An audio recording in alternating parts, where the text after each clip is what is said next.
El día de hoy, te traemos 10 impactantes datos que no sabías sobre el enigmático personaje de la historia, el expresidente estadounidense, John F. Kennedy, que acompáñanos en este viaje.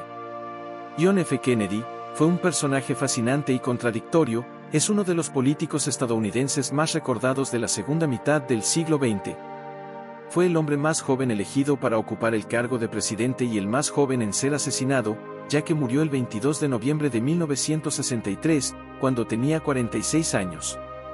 Tras convertirse en el primer católico que accedía a la presidencia de Estados Unidos, impulsó una política de reformas destinadas a recuperar su país. Todo esto y mucho más, te lo contaremos a continuación. Número 1. Tuvo una infancia llena de enfermedades. John F. Kennedy nació el 29 de mayo de 1917, en una familia de clase alta. Sus padres fueron Joseph Kennedy y Rose Fitzgerald. Su padre era empresario y fue ex embajador de los Estados Unidos, y su madre era de familia política. Fue el segundo de 9 hermanos. Desde muy pequeños, su educación fue de máxima importancia para sus padres, matriculándose a todos sus hijos en los mejores colegios. Kennedy tuvo un recorrido por distintas escuelas, debido a las constantes mudanzas de su familia y las enfermedades que le tuvieron entre hospitales gran parte de su niñez.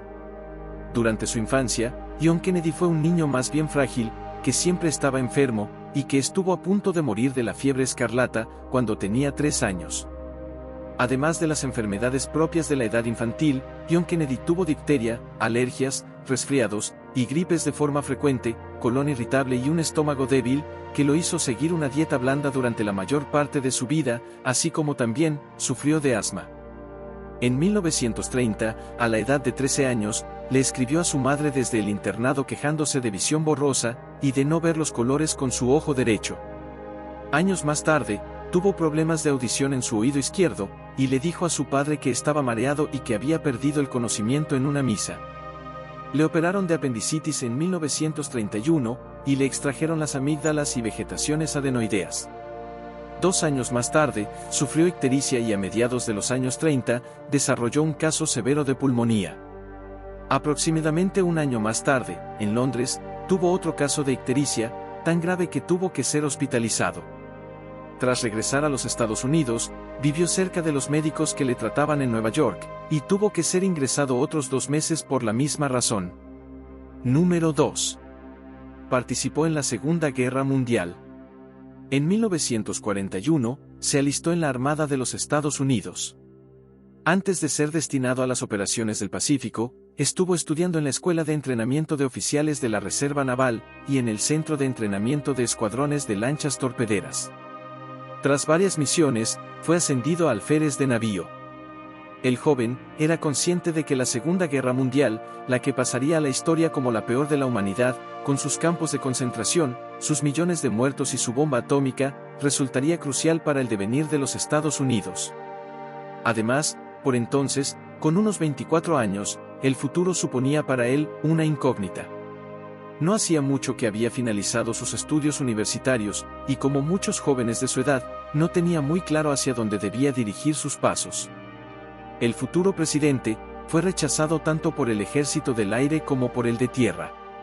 Su espalda, en la que sufría dolores crónicos a causa de una osteoporosis, le convertía automáticamente en no apto para la contienda. Fueron necesarias muchas llamadas telefónicas de su padre, el político Joseph Kennedy, para que finalmente fuese aceptado en la Armada, a la que accedió con el rango de subteniente. Kennedy seguía empeñado en formar parte de la ofensiva, por lo que trató de convencer a sus superiores para que le acercasen a la acción. Acabó siendo enviado a las Islas Salomón, a finales de abril de 1943, donde fue puesto al mando de la patrullera PT-109, embarcación en la que servían bajo sus órdenes otros 12 hombres.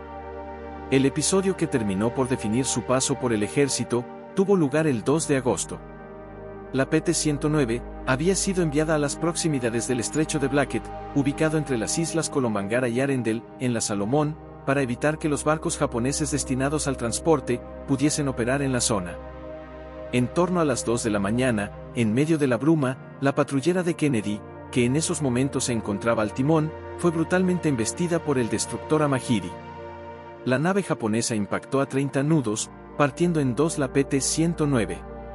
Los tripulantes de la embarcación estadounidense resultaron heridos, 2 de ellos gravemente, luego de ser impactados por la nave japonesa, en el que la mitad de la patrullera se hundió. Kennedy, con daños en la espalda, tuvo suerte al no estar entre los tripulantes heridos.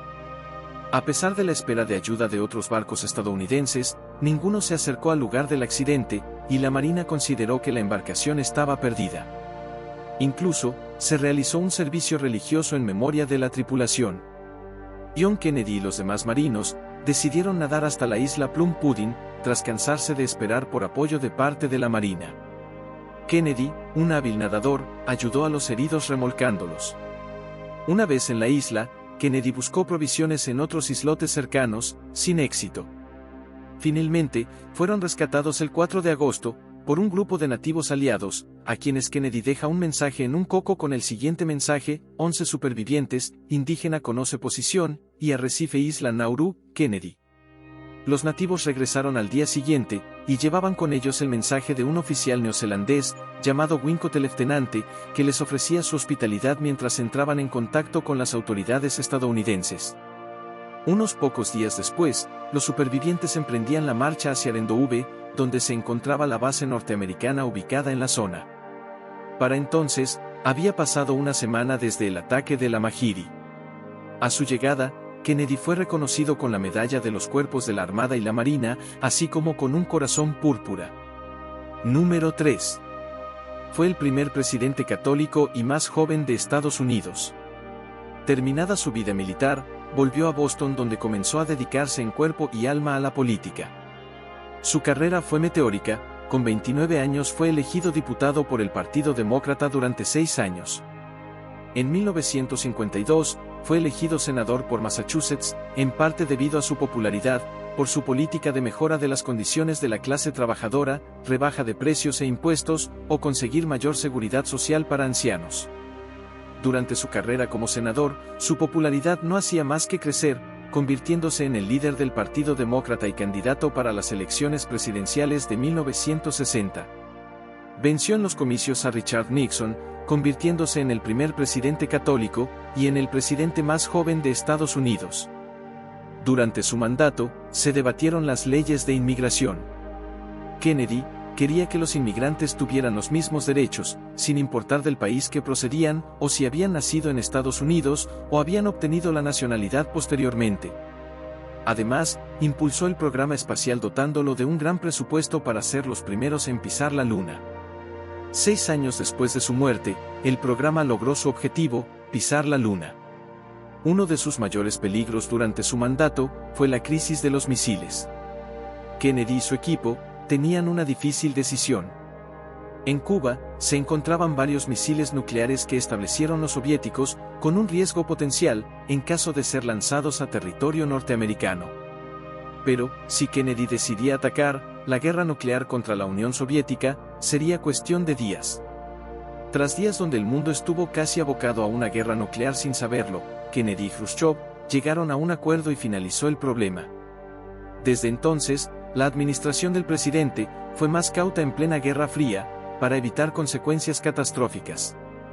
Aún en shock, pensando en lo que se podía haber desencadenado, Kennedy impulsó el Tratado de Prohibición Parcial de Ensayos Nucleares, el cual prohibía las pruebas atómicas sobre tierra, bajo el agua o en la atmósfera. Durante su mandato, se creó el Cuerpo de Paz, en el que cualquier estadounidense podía alistarse para servir de voluntario a naciones en desarrollo. Número 4. Una familia llena de carisma y tragedias. El matrimonio de John y Jackie Kennedy tuvo 4 hijos, de los cuales su primera hija, Arabella Kennedy, falleció antes de nacer.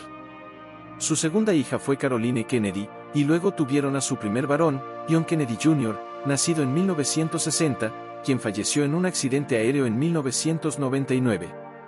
Su último hijo nació el mismo año del asesinato de Kennedy, Patrick Bouvier Kennedy, pero falleció 2 días después de su nacimiento, debido a problemas respiratorios. Kennedy y su esposa Jackie eran muy jóvenes en comparación con presidentes y primeras damas anteriores. Ambos eran extraordinariamente populares, en un sentido, más parecido a los cantantes de música pop y a las estrellas de cine, que a los políticos, influenciando en las modas y convirtiéndose en temas para numerosas revistas populares. Jacqueline compró objetos de arte y muebles para la Casa Blanca y redecoró todos sus cuartos. A las afueras de la Casa Blanca, los Kennedy establecieron una sala preescolar, una piscina y una casa en un árbol. A Jackie no le gustaba que sus hijos fueran fotografiados, pero cuando ella no estaba, el presidente permitió que el fotógrafo oficial de la Casa Blanca, Cecil Stoughton, fotografiara a los niños, obteniéndose así las imágenes de los niños, que probablemente son más conocidas. Detrás de la fachada glamourosa, los Kennedy sufrieron grandes tragedias personales. Jacqueline sufrió un aborto natural en 1955, y en 1956, dio a luz a su hija ya fallecida, Arabella Kennedy.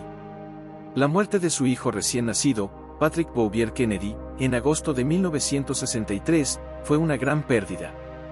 Desde la muerte de Kennedy, se ha especulado sobre numerosas relaciones extramatrimoniales que éste habría mantenido durante su presidencia, con mujeres tales como la actriz Marilyn Monroe y Mary Pinchot Meyer.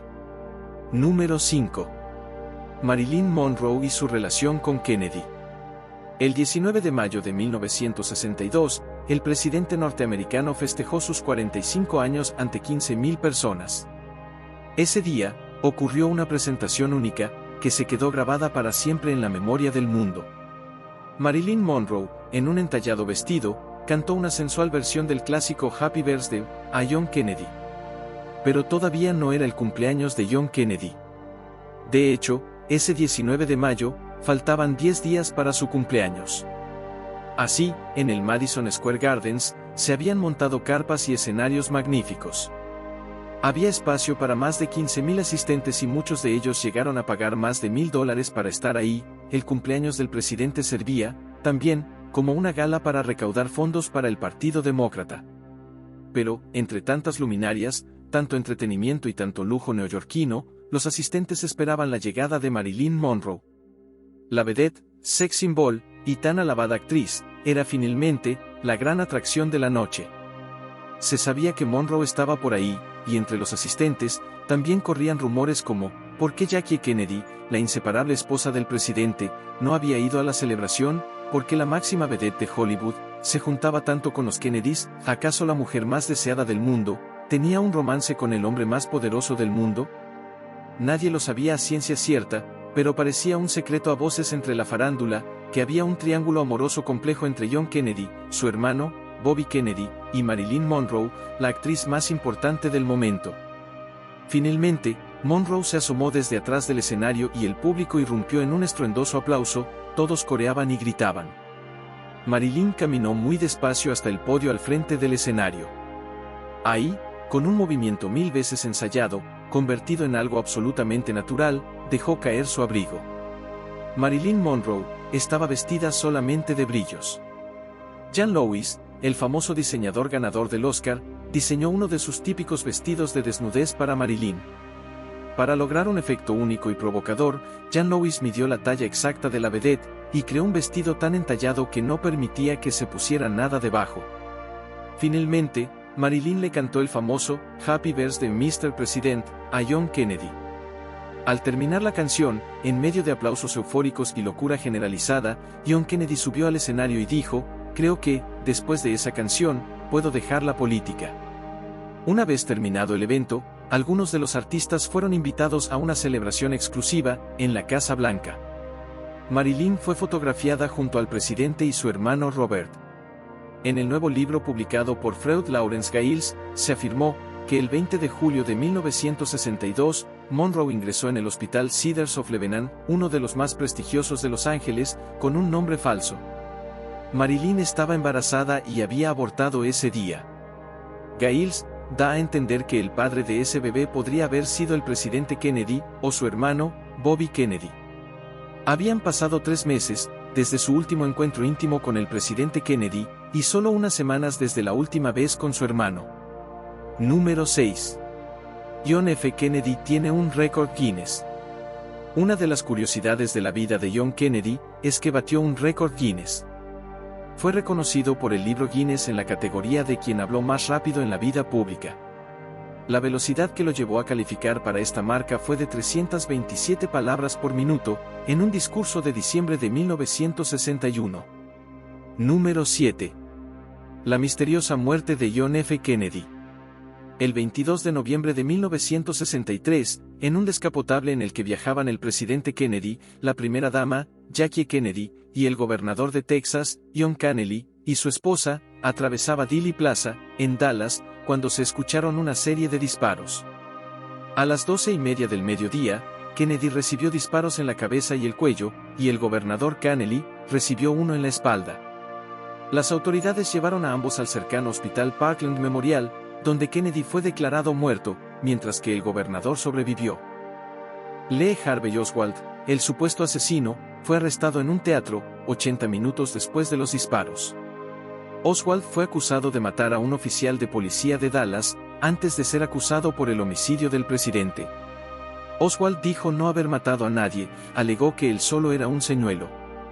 El 29 de noviembre, la investigación del asesinato concluyó que Oswald actuó solo. Sin embargo, estas conclusiones siguen siendo objeto de debate, tanto académico como popular.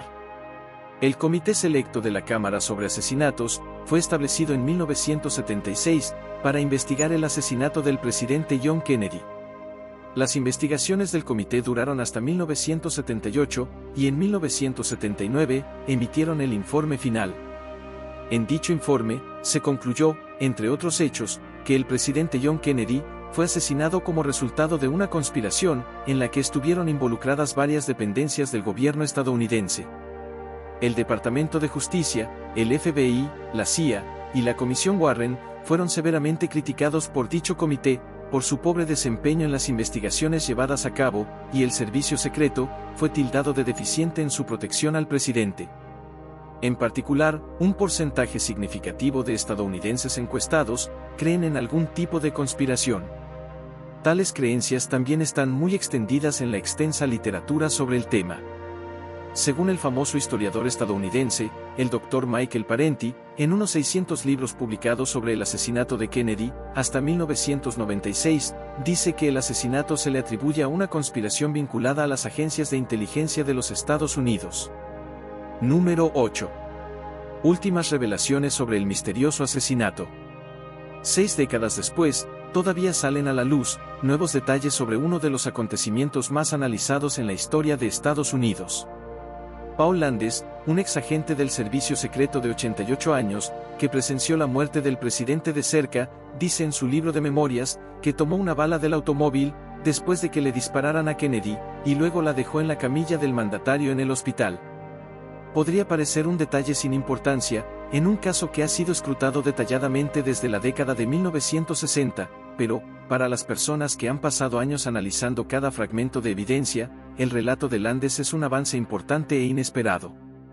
Las conspiraciones sobre cuántos hombres armados estuvieron involucrados, quién fue el responsable final, y cuántas balas alcanzaron realmente al presidente, han abundado en las décadas posteriores al asesinato. El informe de la Comisión Warren, resultado de una investigación gubernamental sobre el asesinato, identificó a Lee Harvey Oswald como el único atacante. La evidencia balística ayudó a confirmar esta conclusión. Oswald fue asesinado a tiros poco después del asesinato de Kennedy, mientras se encontraba bajo custodia policial. El informe también concluyó que una sola bala atravesó a Kennedy, y llegó hasta Connally, alcanzando a ambos en varios lugares, lo que ayuda a explicar cómo un solo hombre armado llevó a cabo el ataque. El hallazgo se conoció como la teoría de la bala única, o teoría de la bala mágica. La comisión se basó en parte en el hecho de que más tarde se encontró una bala en la camilla de Connally en el hospital. En aquel momento nadie sabía de dónde había salido esa bala. Pero el comité finalmente concluyó que la bala se había desprendido, mientras los médicos se apresuraban a tratar a Connally. Algunos escépticos del informe oficial se han fijado durante mucho tiempo en esa única bala, y les resulta difícil creer que pudiera haber causado tantas heridas como las que causó a dos hombres distintos. El relato de Landis ha caído como una bomba, no solo porque proporciona un nuevo testimonio de primera mano, sino porque, según algunas opiniones, complica la teoría de la bala única. El día del asesinato, Landis, que entonces tenía 28 años, fue asignado a proteger a Jackie Kennedy. Cuando comenzó el ataque, estaba a pocos metros del presidente Kennedy, y fue testigo del terrible disparo en su cabeza. Lo que Landis hizo a continuación, no se lo contó a nadie más que a unos pocos confidentes durante décadas. En una entrevista con el New York Times, Landes dijo que después de que la caravana llegara al hospital, vio una bala en el auto de Kennedy, detrás de donde había estado sentado el presidente. La recogió y se la guardó en el bolsillo. Poco después, según sus recuerdos, estuvo en una sala de emergencias con el presidente Kennedy, colocando la bala en la camilla del presidente para que la evidencia viajara con el cuerpo. Landes relató: no había nadie allí para proteger el lugar, y eso me perturbaba mucho, todo esto estaba sucediendo muy rápido. Y temía que eso pudiera ser evidencia, de lo cual me di cuenta de inmediato, y no quería que desapareciera o se perdiera. Quienes han leído el relato de Landes, han sacado conclusiones diferentes, y la historia plantea tantas preguntas como las que supuestamente responde. Landes ahora piensa que la bala que encontró en el coche fue la que apareció en la camilla de Kennedy. Piensa que la bala se incrustó superficialmente en la espalda de Kennedy y se cayó en el auto. Si Landes tiene razón, es posible que Kennedy y Kennedy no hayan sido alcanzados por la misma bala. Incluso, se cree que esto podría revivir el escepticismo sobre si Oswald actuó solo. Si no hubiera sido una bala la que causó las heridas de ambos hombres, la pregunta que muchas personas se hacen es: ¿podría Oswald haber disparado ambos tiros en tan rápida sucesión, con el rifle que usó? Varias personas, sin embargo, son escépticas frente al relato de Landes, incluido un colega que también participó directamente ese día.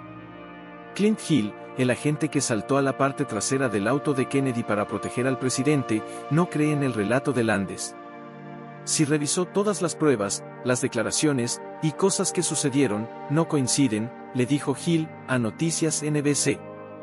No tiene ningún sentido para mí que esté intentando poner la bala en la camilla del presidente. Número 9. La maldición de los Kennedys.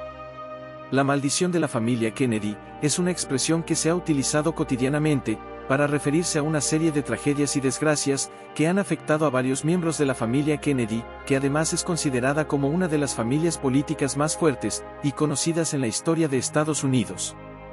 El hermano mayor de Kennedy, Joe Jr. Kennedy, murió en combate mientras participaba como piloto en una operación secreta durante la Segunda Guerra Mundial. Su muerte prematura lo convirtió en el único de los 4 hermanos varones que nunca participó en política pese a que también tenía aspiraciones.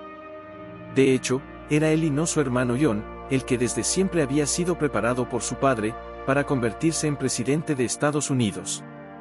Joe Jr. se había ofrecido como voluntario para transportar una enorme carga explosiva que iba a ser lanzada en un sitio próximo al puerto francés de Calais, donde los nazis tenían potentes misiles que usaban en sus campañas aéreas durante la guerra.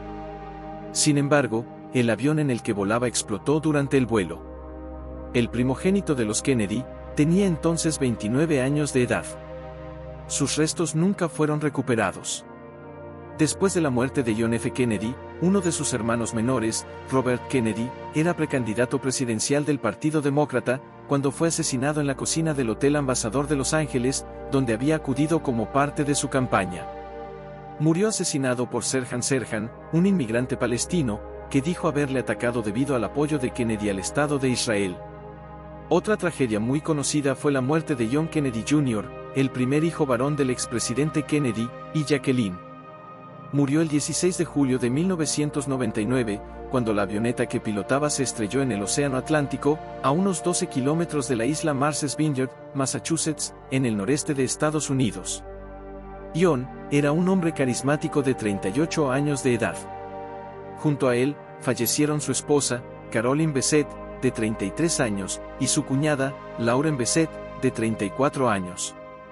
En total, se pueden contabilizar 11 muertes trágicas dentro de la familia Kennedy, pero todas estas tragedias te las contaremos en un próximo video especial sobre esta misteriosa familia. Número 10. La hermana de Kennedy fue sometida a una misteriosa lobotomía. La fascinante dinastía Kennedy está plagada de políticos, abogados e íconos culturales, cuya influencia en la América de la posguerra les ha valido un estatus casi real al otro lado del charco. Pero más allá de la ostentación y el glamour, están los nombres de los Kennedy, que cayeron en el olvido, como Rosemary, la hermana menor de John F. Kennedy. Desde el principio, la pareja, descendiente de padres políticos poderosos, tuvo claros sus sueños para sus 9 hijos. Mientras que sus hijos mayores, Joseph Jr., teniente de la Marina estadounidense, muerto en combate durante la Segunda Guerra Mundial, y John, presidente de Estados Unidos, prosperaron en la infancia. Su primogénita, según se dice, mostró retrasos en el desarrollo desde una edad temprana, después de que un parto malogrado le privara de oxígeno. Tardó más en gatear, caminar y hablar que sus hermanos, y tuvo dificultades de aprendizaje cuando alcanzó la edad escolar. A pesar de su aparente discapacidad intelectual, Rosemary participaba en la mayoría de las actividades familiares. En el diario que escribió en su adolescencia, describía a las personas que conoció, los bailes y conciertos a los que asistió, y una visita a la Casa Blanca de los Roosevelt. Cuando su padre fue nombrado embajador de Estados Unidos, en Gran Bretaña en 1938, Rosemary se fue a vivir a Londres, y fue presentada en la corte junto con su madre y su hermana Kathleen. El comportamiento de Rosemary empezó a cambiar cuando la familia regresó a Estados Unidos en 1940. Rosemary no progresaba, sino que parecía ir hacia atrás, escribió más tarde su hermana Eunice, según el sitio web de la Biblioteca Presidencial John Kennedy. A los 22 años, se estaba volviendo cada vez más irritable y difícil. La entrada afirma que su padre, Joseph Kennedy, estaba convencido de que una lobotomía ayudaría a calmar a su hija, y a evitar sus cambios de humor, a veces violentos, y autorizó que le realizaran a su hija este procedimiento relativamente nuevo. El momento decisivo en la vida de Rosemary fue la lobotomía a la que fue sometida a los 23 años, por orden de su padre. Este espantoso procedimiento quirúrgico, que consistía en cortar la conexión entre el lóbulo frontal y otras partes del cerebro, se hizo popular en las décadas de 1940 y 1950, entre los médicos estadounidenses y británicos, que decían buscar una supuesta cura para pacientes con ciertas enfermedades mentales, que se consideraban socialmente inaceptables. Algunos han cuestionado la gravedad de su enfermedad mental, previa al procedimiento. Nunca fue un obstáculo, ni una vergüenza, ni nada muy negativo. Siempre he tenido la sensación de que su estado mental era límite, y que la lobotomía que su padre autorizó, realmente la trastornó, declaró Harvey Racklin, autor de un libro que habla sobre la historia de la familia Kennedy, tras la muerte de Rosemary en 2005. Su padre tenía dos preocupaciones principales sobre Rosemary. No era el ideal de una mujer Kennedy, orientada a la competencia, y pensaba que su sexualidad era demasiado intensa, y no moderada, por las restricciones morales a las que sus demás hijas se habían adherido. Joe destruyó una parte de su cerebro, antes de arriesgarse a lo que podría llegar a ser, si se le permitía seguir su propio camino en la vida. Con independencia de las circunstancias, los resultados fueron innegables. La lobotomía fue un desastre sin paliativos, y dejó a Rosemary con las capacidades de una niña de 2 años, incapacitada para siempre, e incapaz de cuidar de sí misma. Tras la intervención, Rosemary fue enviada a la escuela Sankelete, para niños excepcionales de Jefferson, Wisconsin, donde pasó el resto de su vida al cuidado de monjas católicas, en una casita situada en los terrenos de la institución. Los informes sugieren que Rosemary fue separada de su familia. Joseph Kennedy padre no visitaba nunca a su hija y Rose no viajó a Sankelete durante 20 años. Incluso se afirma que en un principio no se informó a los hermanos de Rosemary del paradero de su hermana. Ciertamente, su estado y paradero se mantuvieron fuera de la esfera pública durante décadas. Hasta 1961, después de que John fuera elegido presidente, la familia no explicó adecuadamente su ausencia. La lobotomía no se hizo pública hasta 1987. Como pudimos apreciar, la familia de los Kennedys, en especial, su miembro más influyente, el entonces presidente de los Estados Unidos, John F. Kennedy, no estuvo exento de tragedias, escándalos y dolorosas muertes. Sin embargo, es importante señalar que el legado de Kennedy es y será recordado por su liderazgo inspirador, su manejo de crisis internacionales, su impulso hacia la exploración espacial y su apoyo a los derechos civiles. El impacto duradero de su familia en la política estadounidense son suficientes para valorar la importancia de este personaje de la historia. Ahora, para concluir esta fascinante historia, surgen algunas preguntas que seguramente nuestros suscriptores ya se han hecho. ¿Qué teoría será la real sobre el asesinato de John F. Kennedy? ¿Es realmente posible que alguna familia tenga sobre ella algún tipo de maleficio para sufrir tantas tragedias?